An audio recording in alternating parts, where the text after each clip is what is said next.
ሰላም ሰላም ህፃናት ከመይ ቀኒኹም ደሓን ዶ ቀኒኹም ኑፋዓት እሺ ኣብ ዝሓለፈ ትምህርትና ብዛዕባ ዝተፈላለዩ ክልተ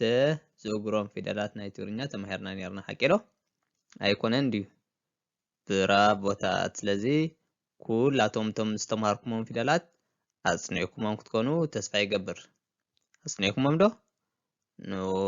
ኑፋዓት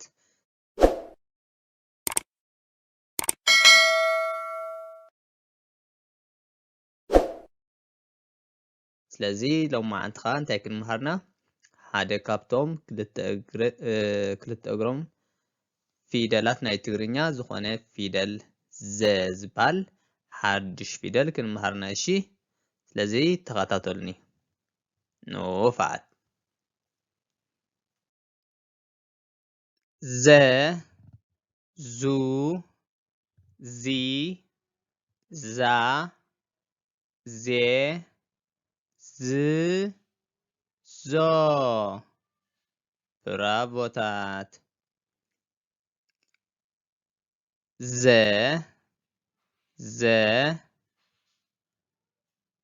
ዙ ዚ ዛ ዜ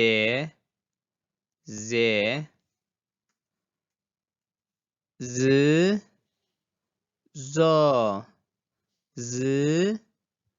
ዞ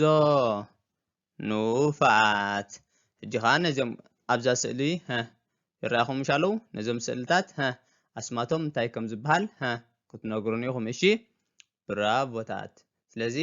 ኣብዛ ቀዳመይቲ ስእሊ ትሪእዋ ኣለኹም እሺ እዚኣ መትሓዚ እንታይ ትበሃል እዚኣ መትሓዚ እንታይ ኢልና ንፅውዓ ብዘ ዝጅምር ስማ ማይ ነግረኒ ጴጥሮስ እንታይ ትበሃል እዚኣ ብዘ ትጅምር ብራቦ ዘንቢል ከመይ ጌርና ንፅሕፋ ጴጥሮስ ከመይ ጌርካ ክንፅሓፍ ትኽእላ ዶ እሺ ሕራይ ሳምረስከ ነገርኒ ከመይ ጌርካ ትፅሓፍ ዘንቢል ንፍእቲ ከመይ ጌርና ንፅሕፋ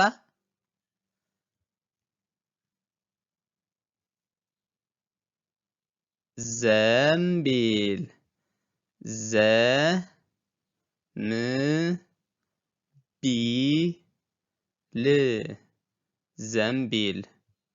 ዘንቢል ንፍእቲ ሳምራዊት ንፍእቲ ኣብዚኣ ከተረኣየኩም ኣላ ዶ ኣብዛ ጥርሙዝ እንታይ መሊኡ ኣሎ ካብዚ እዩ ድስራሕ ኣብዛ ጥርሙዝ ተመሊኡ ኣሎ ሓቂ ዶ ስለዚ ኣብዚኣ ተመሊኡ ዘሎ እንታይ ኢልና ንፅውዖ ነዚ እወ ንፍእቲ ንምግቢ መስርሒ ይጠቕመና ንፀብሒ ንኣብነት በዚ ጌርካ ይስራሕ ብዘ ዝጅምር ስሙ እንታይ ይበሃል ሶልያና እንታይ ኢልና ንፅውዖ ጎበዝ ዘይቲ ተባሂሉ ይፅዋዕ ስም ናይዚ እንታይ ይበሃል ዘይቲ መን ክፅሕፈለ ይኽእል ብፅሑፍ መን ከርእየና ይኽእል ኦኬ ኣሚ እሺ ከመይ ጌርካ ትፅሓፍ ኣሚ ጎበዝ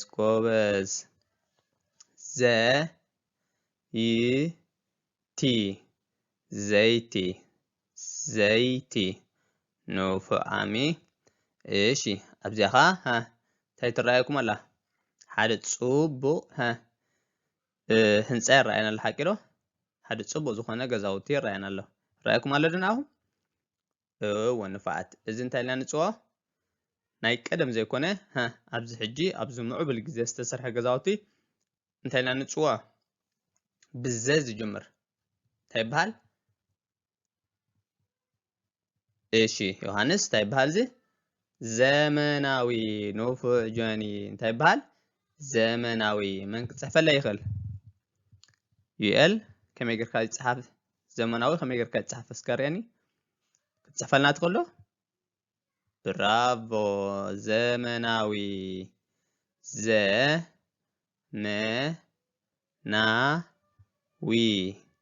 ዘመናዊ ንፉዕ እሺ ኣብዚኣ ኸ እንታይ ትረኣየኩም ኣላ መን ኣሎ ዝነግረኒ እዚኣ ትሪእዋ ኣለኹም እዛ እንስሳ እዚኣ እንስሳ ዘገዳም እያ እሺ እንስሳ ዘገዳም ኮይና ስማ እንታይ ይበሃል መን ኣሎ ዝነግረኒ سمنا زيان ما نقرني سيدونا تاي تبهل زيان سازيا سمنا زيان تاي بهل بزز جمر سما تاي لنا نصو زراف نفتي سيدو زراف ايشي زراف كم يقر كاد تصحف زراف كم يقرنا نصحفه من يريني ماتي كم يقر كاد تصحف برافو ماتي برافو زراف زراف نفوعات زو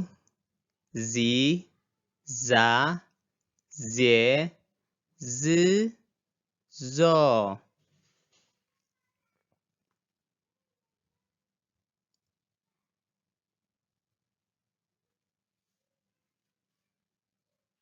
س زو زي زا زي ز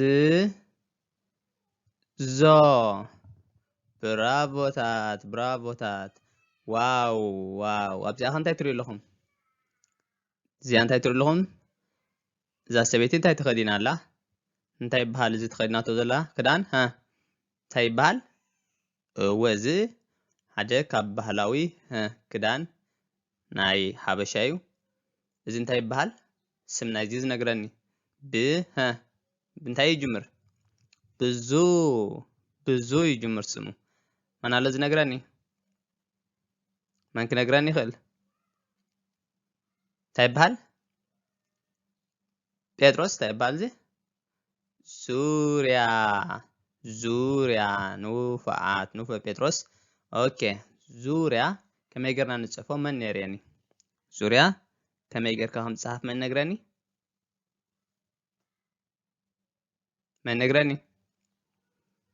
ايش يسيدونا كوبز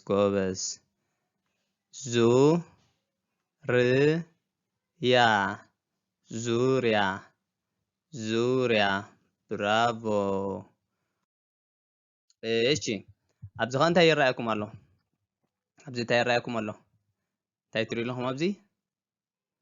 سغا ستماتاتر حقيرو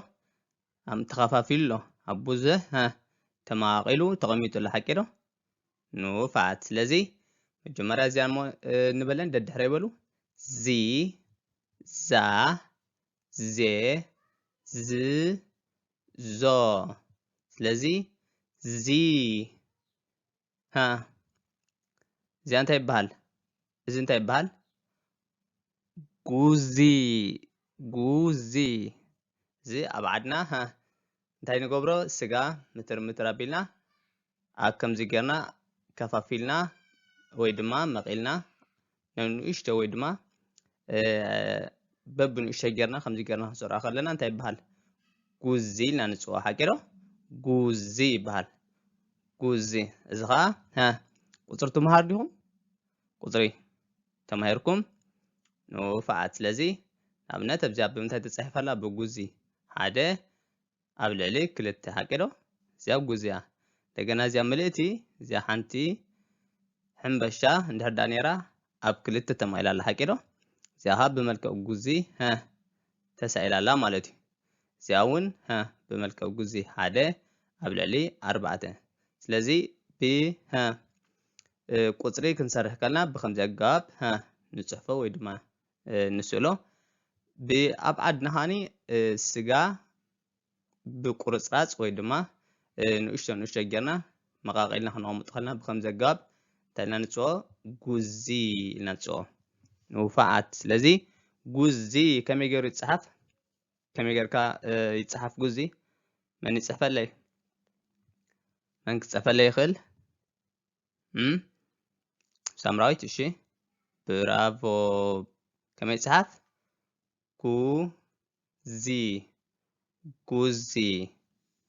ጉዚ برافو ዛ ዜ ዝ ዞ ዛ ዜ ዝ ዞ نوفعت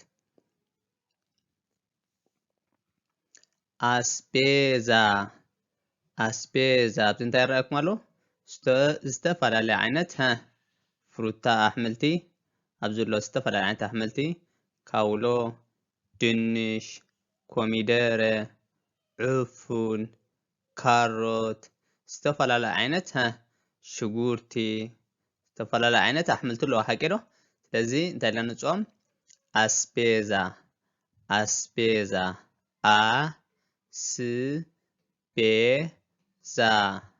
ኣስቤዛ እሺ ኣብዚያ እንታይ ይረኣየኩም ኣሎ እዚ እንታይ ኢልና ንፅኦ እንታይ በሃል እዚ ኣፍራዛ ኣፍራዛ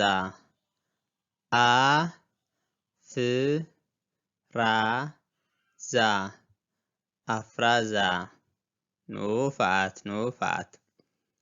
እዚኣ ኸ እንታይ ይበሃል ራዛ እዚ እንታይ ይበሃል ራዛ نوفعت ኣብዚ ኸ እንታይ ትረኣየኩም ኣላ እዛ ስእሊ ትሪእዋ ኣለኹም ዶ ብዛ ዝጅምር ስማ እንታይ ትበሃል ዛግራ نوفعت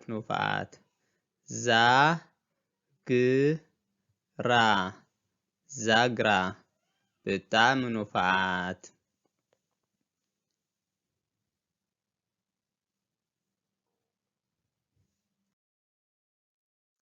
እሺ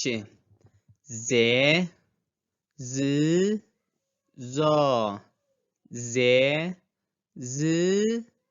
ዞ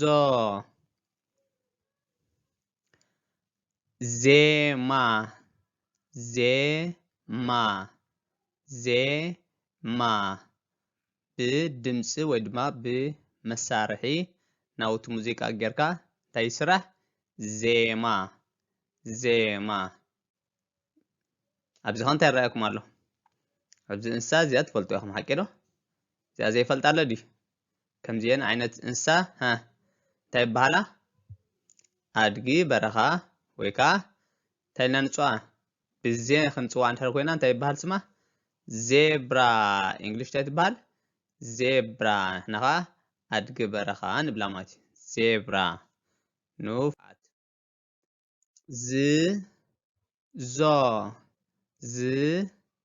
ዞ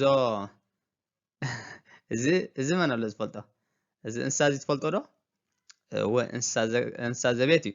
እንስሳ ዘገዳም እዩ እዚ እንስሳ ዘቤት ዶ እዚ እንስሳ ዘቤት ኣይኮነን እንስሳ ዘገዳም ኢልና ንፅዎ እዚ ኣብ በረኻ ዝነብር እንስሳ ዘገዳም ኮይኑ ስሙ እንታይ ይበሃል ስሙ ብዝ ዝጅምር ስሙ ማለት እዩ መን ነግረኒ ኣርሴማ እንታይ ይበሃል እዚ ስም ናይዚ እንታይ ይበሃል ንፍዕቲ ዝብኢ ከመይ ንፅሕፎ ዝብኢ ከመይ ይፅሓፍ መን ኣሎ ዝነግረኒ መን ነግረኒ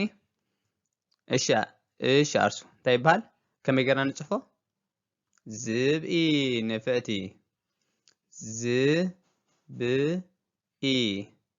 ዝብኢ ኣብዚ ኸ እንታይ ማይ ሃርም ኣሎ እንታይ ጌራ ኣላ ፅላል እዚ እንታይ ይበሃል ፅላል መዐቀሊ ማይ ወይ ድማ ከይትጥልቂ መከላኸሊ ሓቂ ዶ ስለዚ ዝናብ እንታይ ይወርድ ኣሎ ኣብዚ እንታይ ይሃርም ኣሎ ዝናብ نوفعت ዞ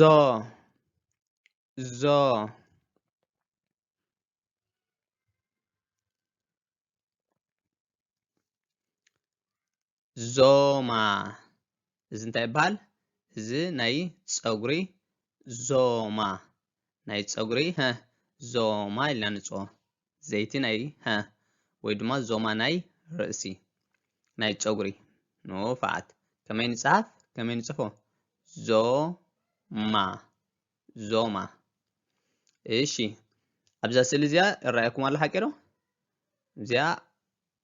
ኤርትራ ትበሃል زي كارتا زي سيل كارتا إرترا حكيلو سلزي أب شدشته تمقيل الله بشدشة انتهي